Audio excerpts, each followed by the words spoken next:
नमस्कार, बहुत स्वागत है आप सभी का। आप मुझे न्यूज 18 के डिजिटल प्लेटफॉर्म पर देख रहे हैं। मैं हूं आपके साथ जया मिश्रा। बात सोने और चांदी की कीमतों की करेंगे।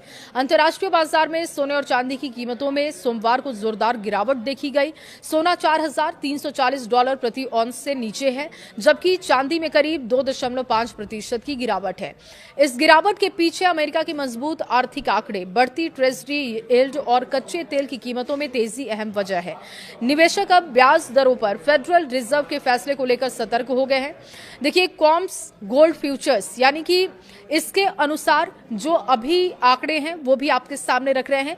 $4,334.50 इसमें गिरावट देखी गई, जो कि पिछले लेवल से $30.80 कम है।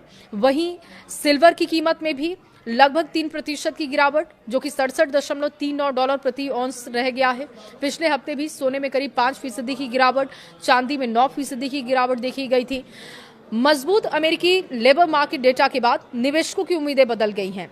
अमेरिकी डेटा ने बदली मार्केट की धारणा। देखिए, अमेरिका में मई 2026 का जॉब डेटा बेहतर रहा है और इसमें फेडरल रिजर्व के द्वारा जल्द ब्याज दरों में कटौती की संभावना कम हो गई है।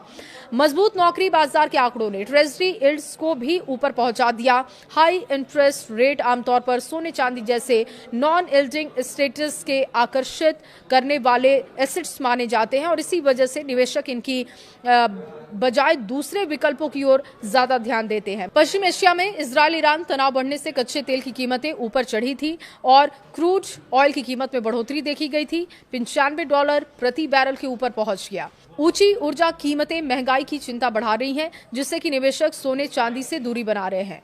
मार्केट के जानकारों का कहना है कि कीमती धातुओं की कीमत अब आने वाले आर्थिक आंकड़ों पर काफी निर्भर करेगी।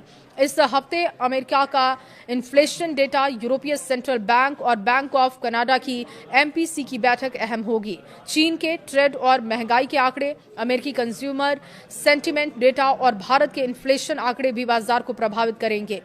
मजबूत डॉलर, ऊंची बॉन्ड यील्ड और ईटीएफ से निकासी और बाजार में सुधार देखने को मिल रहा है। रिस्क जो एपेटाइट है सोने चांदी पर ये दबाव डाल रहे हैं। ईरान और इजरायल के बीच तनाव में संभावित समाधान की खबरों में भी सुरक्षित निवेश की मांग घटी है। बाजार के जानकारों के अनुसार पश्चिम एशिया की स्थिति, तेल की कीमतें और प्रमुख आर्थिक फैक्ट्स पर निगाहें बनी हुई हैं।